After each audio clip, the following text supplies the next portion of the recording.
optimal rate of gain. So we want to gain between 0.25 and 0.5% of our body weight per week. It seems like too low of this number, south of 0.25%. Really hard to detect if you're in a surplus at all, and too high, and we seem to not see any benefit of growing more muscle being in that large of a surplus, right? So right in between those two numbers, 0.25, 0.5 is probably the ideal range to stay within. These rate of gains help minimize fat accumulation, as I mentioned. And then once you determine your surplus, weekly weight averages, you want them to lie within this range. So for example, if I determined I wanted to gain at 0.5% of body weight, and I determined that after 2 weeks I'm at a 0.3, I don't freak out. Like it's a range, and it's really hard to be like, I'm gonna hit this exact weight goal every week. Like there's so many variables that influence that. So I'll probably be happy if that starts to trend downwards, then I'll try to push it up a little bit. But ideally, even if you're within this range, usually it's pretty ideal. Although, like I mentioned earlier, if based on your assessments, say your rate is too aggressive, you're putting on a lot of excess body fat, you can push towards the lower end, and vice versa. All right, creating a surplus. So optimal rate of gain, as I mentioned, is 0.25 to 0.5% of body weight a week. This is a lot of math, so hang on here. A pound of muscle, let's just say for the convenience of this lecture, is 3,500 calories, right? It takes 3,500 calories to add a pound of lean muscle tissue to your body, okay? So in this example, we have a male who's 200 pounds and he wants to gain 0.3% of his body weight per week. His maintenance calories you determine after collecting weight for 2 weeks are 3,000 calories, right? Okay, so what we do is we take his body weight and we multiply it by his desired rate of gain, 0.3, right? So we have a 200 pound individual, we multiply 200 times 0.3, and we get a weekly weight target goal of 0.6 pounds, right? That's our 0.3% of body weight per week. So we know a pound of muscle is 3,500 calories, right? So we take the pound of muscle and we multiply by the desired rate of, or sorry, the weight gain target, and we get his weekly surplus. So it's 0.6 pounds, not a whole pound, so we need to multiply that by 1 pound of muscle. We get 2,100 calories per week. That's our weekly surplus, right? Well, we need a surplus across 7 days, right? So we can actually track. We're not counting our calories for the whole week, we're counting per day, right? So we divide that by 7, we get a 300 calorie surplus per day. What we do is we take his maintenance and we add that back into it, right? Take his surplus number, add it to his maintenance, now we have our caloric surplus. And then, as I mentioned earlier, your rate of gain can be narrowed to the rate where you see weight going up, but not much change to your measurement sites and body fat week to week based on visual assessments. I know that was a lot. Do you have any questions on this slide at all? 3,500 calories you can use for fat loss as well. So same equation, you can just subtract the calories basically. If you wanted to, the rate of loss can be a little bit more aggressive there, but it's outside of this lecture. Cool, we go on to the next one. All right, so now we've collected data for 2 weeks. We're in a surplus. And I forgot to mention, usually if I had someone with no data, I would try to get them at maintenance for 2 weeks, then I put them in a surplus. A lot of time, due to the novelty of like a new training program and stuff too, you're probably growing muscle at that maintenance for a little bit anyway, but then we want to get them to surplus after that. So collect the weight data over 2 weeks, take the average and say, okay, this is how I'm going to make my calculations basically. And you can actually take your, and if I can remember how to do this in my head right now, you can take, like, say, for example, in that 2 weeks you gain 0.5 pounds.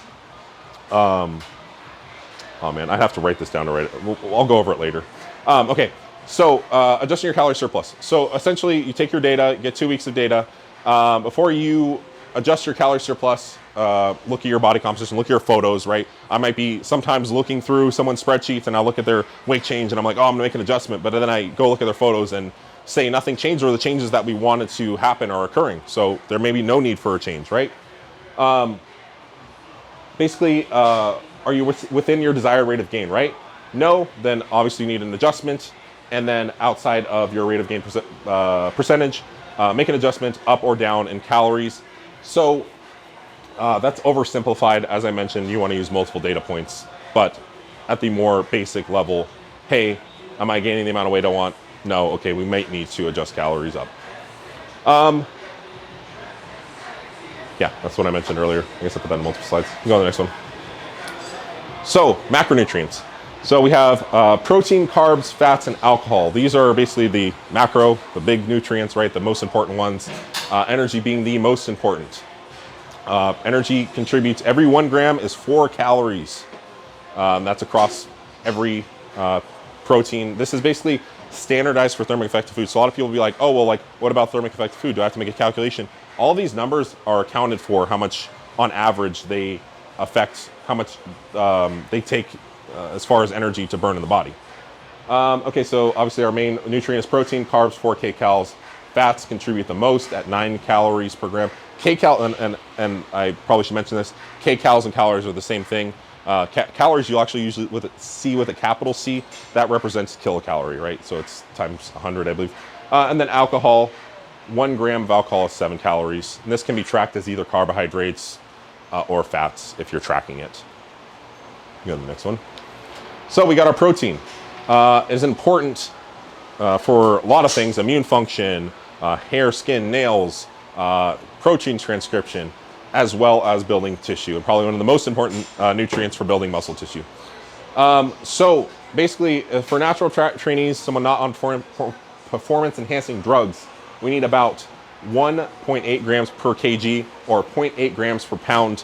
Now, this is actually a very safe estimation. The data actually shows a 0.6 gram is more than enough to maximize muscle, 0.6 grams per pound, more than enough to maximize muscle protein synthesis. 0.8 is a really safe number, so you probably don't need to be exceeding this if you're not on performance-enhancing drugs. Enhanced lifters do have are more efficient at utilizing protein, but they also have higher muscle protein synthesis rates. So it's kind of like a push and a pull, right? They can utilize the protein that they take in much better. So they might not need as much, but then they also have higher rates of muscle protein synthesis, so they might need more protein. I say, oh yeah, go ahead. Is 0.6 safe for people that are in deficit too? So even, yeah, 0.8, not 0.6. I wouldn't go at 0.6. You can even go a little bit higher if you want to be safe, especially for like a natural training really close. If they're really, really lean, maybe you can go to that 1 gram per pound, but 0.8 is more than safe across a lot of the data to be able to be in a deficit. And so for the enhanced lifters, 1 to 1.5 grams, I usually say towards that 1 gram per pound, and that's totally more than enough for enhanced lifters, I think, until more data comes out on enhanced lifters, which may be a while. If you want to be ultra safe, you can go to 1.5, but as long as 50% of your protein is coming from complete sources, lean animal proteins, dairy, eggs, all that stuff, you're safe. All this research is usually done in mixed diets. It's not done on just animal proteins. So if some of this is veggies, some of it's potatoes, some of it's rice, it's totally fine. So you don't have to go and try to do some math. Yeah, go ahead. If we're struggling to consume all the protein from actual food, we do 50% from actual food and then 50% from, say, like shakes and stuff like that. Well, shakes would actually be a high quality protein source, so you don't need to worry about it. So that would still contribute. Whey protein is a really, really good quality as far as just protein and triggering muscle protein synthesis. The only problem I will mention with shakes is that they tend to spike muscle protein synthesis, but they tend to not sustain it. So I would never have protein by itself. I would actually have protein in a mixed meal usually, outside of like the workout window, because protein by itself will not sustain muscle protein synthesis until the next meal. Creates this large spike, which is cool, but then it dips down below the what's called the leucine threshold, the amount of basically the stimulator of muscle protein synthesis, and we have this large effect of not having enough protein until our next meal. So that window is shortened. Shake or shake with peanut butter and some oatmeal, as long as you're having a mixed meal, or if you have a shake with or you mix in like a scoop of protein with yogurt, that's totally fine. All right, you go to the next one. Cool. Fats, actually a really important nutrient that gets overlooked a lot. So obviously, you've probably heard hormonal health, insulator of cells in certain nerve endings, things like that. Essential for maintaining health and also for building muscle tissue. Specifically in natural athletes, what happens is fat intake, specifically saturated fat and cholesterol, contribute to anabolic hormone production. And we see this effect all the way up to 40% of kilocalories, right? And actually is a linear increase of anabolic hormone levels. I'm a little skeptical on if it makes a large difference in muscle growth. A lot of the data, the first person I heard talk about this was Menno Henselmans, and he unfortunately used some data with people on HRT, basically to say like within the, this is really outside of scope, but I just want to mention this. So basically, there isn't a lot of data that's convincing in natural people that your testosterone level matters if it's in the natural range, right? Between for men, like 2 to 400 to 1,000 nanograms per deciliter doesn't really seem to be a linear increase in muscle growth wherever you lie. In people on testosterone replacement, there seems to be a linear increase. If you're at 300 or 1,000 from your testosterone replacement, you seem to grow more muscle. Now, he used that data to extrapolate that it's likely that you're going to grow more muscle if you're in the reference range. But I don't think we can use people on testosterone replacement to be able to represent people who are natural. That's my gripe with that. So I would say just stay within that range for general health, and it may help with muscle building a little bit. And there are other mechanisms at which that can also help with muscle building. So, like for example, cholesterol actually might help with other factors. I can't remember what they are off the top of my head, but having a good cholesterol intake is probably important. So you can really get enough cholesterol from 2 eggs a day. That's pretty much it. As far as omega-3s, you want to try to get non-oxidized sources. So omega-3s being a lot of time fish. Most of the fish oils on the market are oxidized. There's a very few that aren't. Well, if you want, I can give you the list after this. I know Jarrow is one. Athletic Greens is actually one of them too. Essentially, what happens is when these become oxidized, they turn into trans fats, which most people know are not great for your health. So you really want to be cautious about where you get your fish oil from. Or you can eat 700 grams of fatty fish. 700 grams in weight of fatty fish a week, and that's more than enough to get enough omega-3s. Saturated fat on average, you want to keep below 30%. Yeah, it's great for anabolic hormone production, but it can also increase LDL. So we want to be cautious. I'm not someone who says don't eat red meat. Eat red meat. Just try to eat leaner cuts if you can, for the most part, top cuts. Save the ribeyes for occasions, but top cuts. You can take your ground beef, you can drain it, and then reseason it. Totally fine. That's usually what I do because there is a lot of nutrients in red meat. And then actually the rest you really want from poly or monounsaturated fats. These actually do have a anti-inflammatory effect, contrary to what a lot of the carnivore people believe. Basically, they reduce inflammation. They actually may help with muscle building as well. So your vegetable oils might help, nut butters, nuts, olive oil as well. And sometimes whole foods if you can. If you can do olives and stuff like that, that's probably better. All right, we can go to the next one. The non-oxidized fish oils, is that going to be on the label, or do you... No, I think I can't remember. So Menno Henselmans is the first person I heard that from as well. It's really difficult. I'll have to find where he actually found that data from. But he was able to narrow down a few brands that basically I think they had the testing done to verify. I believe there's the number he threw out was like 90% of the fish oils on the market are oxidized. So it's pretty much a gamble if you're just buying a random brand. So if it's really hard to get access to one of those, then some fatty fish. I think Costco sells like canned wild salmon for like 6 cans for like $15-20. It's pretty cost effective. That's a great way to get in some wild fish as well.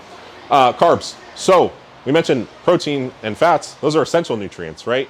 Carbs aren't really essential. There's no need for carbs in the body for any function. It's actually interesting. It seems like we're pretty good at synthesizing glycogen from proteins and fats. So it may be even not great for performance. I will say that I tend to think that you need a certain amount of carbs. So I wouldn't necessarily limit them. I think if you're at 40%, if you choose to go with the maximum recommendation for fats, then putting the rest of your calories as carbs is fine because there's no real benefit for fats above 40%. So helps replenish depleted glycogen from exercise, triggers insulin release, which is an anabolic hormone, and also is anti-catabolic through cortisol suppression. Insulin also is anti-catabolic as well. Basically prevents catabolism, prevents breakdown of muscle tissue. And then basically you just fill the rest of your calories after you've met your protein and fat goals. So if someone comes to me, determine their protein first based on the 0.8 grams, and you can just use their body weight for that reference. You don't have to use like lean body mass. And then determine their fat as 20 to 40%, and then whatever calories left, go to carbs. So really quick, I don't know if I have a slide on the math here, but basically you would determine their maintenance, right? And now you know the calorie contributions to each, right? So you know, okay, well, for example, say that 200-pound male comes to you and you want to put them at 0.8, my phone. You want to put them at 0.8 grams per pound, right? You take their body weight, you multiply it by 0.8, you get 160, right? So that'd be the protein amount. Well, protein per gram is 4 calories. So to get how many calories that's going to take away from their surplus or their initial maintenance calculation, you have 640. So you take their maintenance, you subtract that away, and that's basically how you build that out. And then eventually, say you're left up with a number, you determine your fat amount, right? And say you're left up with 1,000 calories left after maintenance, after their surplus. You just divide that by 4, which is how many calories are in carbohydrates, and you get their amount of carbohydrate. Does that make sense? Cool. All right, we can go to the next one. Fiber. Really, really important. A lot of people overlook this one. So I don't know if I mentioned FODMAPs in here, but I will on this slide. First and foremost, fiber helps with digestion. It slows gastric emptying, helps manage lipids and blood glucose. This can be a problem because it can make you feel more full if you're trying to mass gain. But this is really important. So we don't want to go below these numbers as a strength trained individual. What happens is you start getting compromised health if you go below these numbers, specifically LDL cholesterol, specifically the most atherogenic plaque depositing particle in your body. So you really want to try to keep these at these minimums. With the slowing down of the gastric emptying, what you really want to do is try to pick, I get pushed back on this one a lot, but really you want to look at the FODMAP list. These cruciferous vegetables tend to cause gas and bloating. Broccoli, Brussels sprouts. There's also some anti-nutrients in them as well. What happens is if you're a large bodybuilder and you're pushing a lot of food, you're in a surplus and appetite seems to be a limiting factor for you, well, you need to get foods and vegetable sources and sources of fiber that don't contribute a lot to your level of fullness, which are generally low FODMAP foods, ones that don't cause a lot of gas and bloating, that can be digested easy. One of my favorite ones, since I tend to mass gain in the winter time, is like squash. Squash is awesome. It's not, you can like take a butternut squash and like mash it. It's already semi-sweet, so it makes your food more palatable, super tasty, and it doesn't fill you up a lot. You eat it and you'll be able to digest it within a couple hours, you'll be good to go. Carrots, bell peppers, spinach, all the squashes, zucchini, butternut squash, spaghetti squash, totally awesome. Yeah. Yeah, I usually mix it in with my food. Or say, for example, also I want to get some potassium in from potatoes. I'll mention that later. I'll mash up the potatoes and I can mash in some butternut squash too. Get my veggies, get my potassium from my potatoes. And it's like, you know, since potatoes are so dense a lot of the time, if you mash them up, a little bit of butter, some milk or something, you can get those in still and not feel like you're just completely bogged down. There are other ways to get potassium too. I thought those two foods are pretty low nutrient density, high volume. No, they're still pretty dense in nutrients. Like for example, squash. I can't remember what oh man, I can't remember what specific vitamins it has, but essentially when I build this out, I'm just like putting stuff in a chronometer, making sure I'm choosing a diverse amount of vegetables and just trying to fill out those RDAs usually. And so that's usually what I do. And then I basically pick the foods that aren't filling me up as much that are helping me hit those. So it's not like a perfect science. You just trial a bunch of different stuff. And really, if you get a diverse amount of vegetables, potatoes specifically for potassium, if you get like a sweet potato, it has some other nutrients in it too. But it's just a great potassium source. That's why I like it in.